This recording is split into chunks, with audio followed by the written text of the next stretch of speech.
He's the mastermind of one of the biggest Ponzi schemes ever.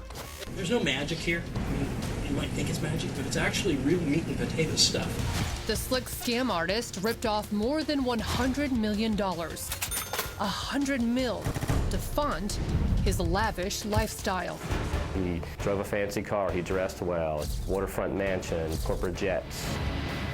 Now this Wolf of Washington is playing catch me if you can with the feds. But this guy is no Leonardo DiCaprio. He vanished within 7 days and nobody knew where he went. Where the crafty con man is hiding is a mystery. Where Darren Berg is right now is anybody's guess. Canada, Mexico, Central America. Darren Berg started his white-collar, black-tie life of crime in college as a frat boy at the Pi Kappa Alpha House, also known as Pikes, at the University of Oregon. First showed up in Eugene and joined the fraternity in the fall, and they immediately elected him treasurer.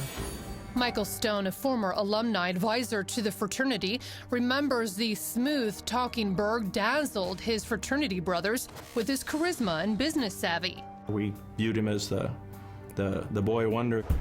Because at just 20 years old, the ambitious entrepreneur already owned his own business, a charter bus company touting his own name, Darren Berg Tours.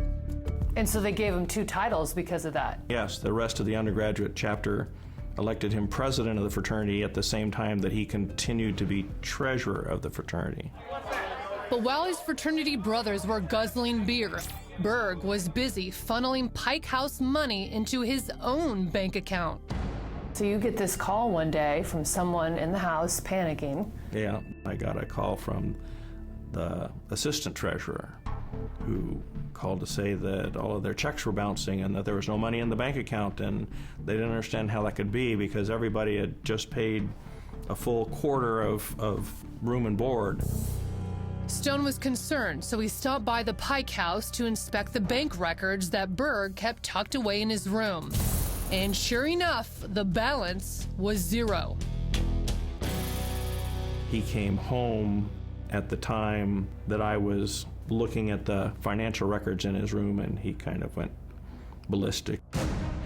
And I said, I'm here to try to find out where all the money went, since everybody says they paid their house bills, but there's no money in the bank account and it's bouncing checks. Turns out Berg was taking checks written to the fraternity, endorsing them with his tour company stamp, and depositing them straight into his charter bus account. How much money are we talking that he stole? About $21,000 at the time. I mean, these are college kids. That's a lot of money to a lot of those kids. It was. We ultimately got it all back. His bank, First Interstate Bank, took the hit for having dealt with a fraudulent depositor.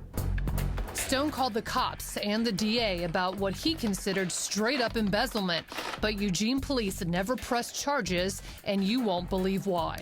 Darren's defense was that he had spent all of this money on behalf of the fraternity, and he was merely reimbursing himself.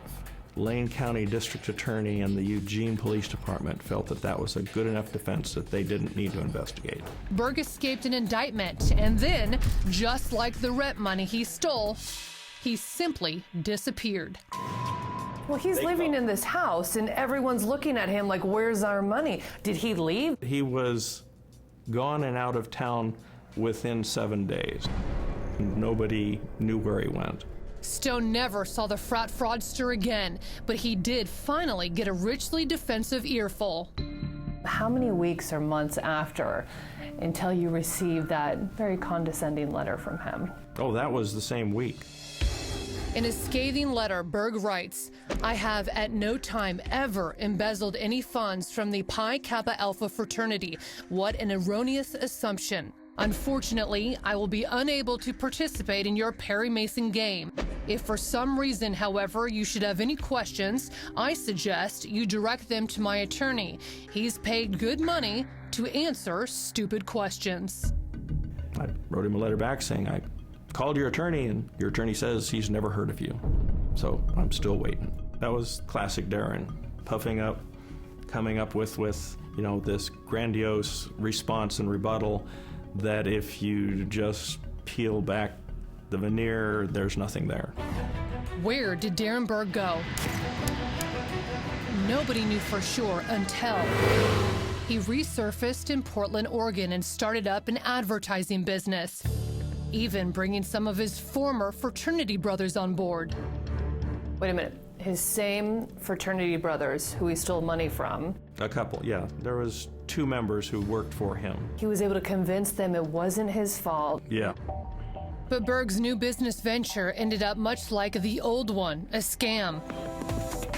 This time, the U.S. attorney indicted him on bank fraud charges, accusing Berg of stealing $19,000 from a Portland bank in a check-kiting scheme, where an individual writes a bad check on one account and then covers it by writing a second bad check from another account. Berg pleaded guilty, but ultimately dodged a bullet. The slick-talking Berg cooperated with cops, gave the money back, and convinced authorities to let him off the hook. He ended up making some arrangements where he paid restitution and left town. But as far as I know, his fraternity brothers lost the money that they had loaned him in that business. From there, Berg takes his sketchy show on the road again, heading to Seattle, where in this gleaming glass tower, he launches yet another new business venture. Darren Berg's mortgage company, Meridian Funds, was set up to collect money from investors and invest that money into mortgages. But wait for it. Instead of using the money to buy mortgages and invest, he was living lavishly off the money, and he was placating his investors who were getting monthly dividend payments by attracting new investors. That is the textbook definition of a Ponzi scheme. Darren Berg became a master at the game of attraction. Watch as he gives a slick sales pitch to hook prospective clients. The key for us is to get in front of people and get them to know who we are, and to know how we run our business. Darren Berg was very convincing, and Darren Berg also always thought he was the smartest guy in the room. But is he smart enough to outsmart the feds? He always thought he could stay one step ahead of everybody. The answer is yes, and you won't believe how he did it. Like always, Berg was able to get away with his high-flying business schemes because his sleek salesmanship lured fresh blood into his web of lies.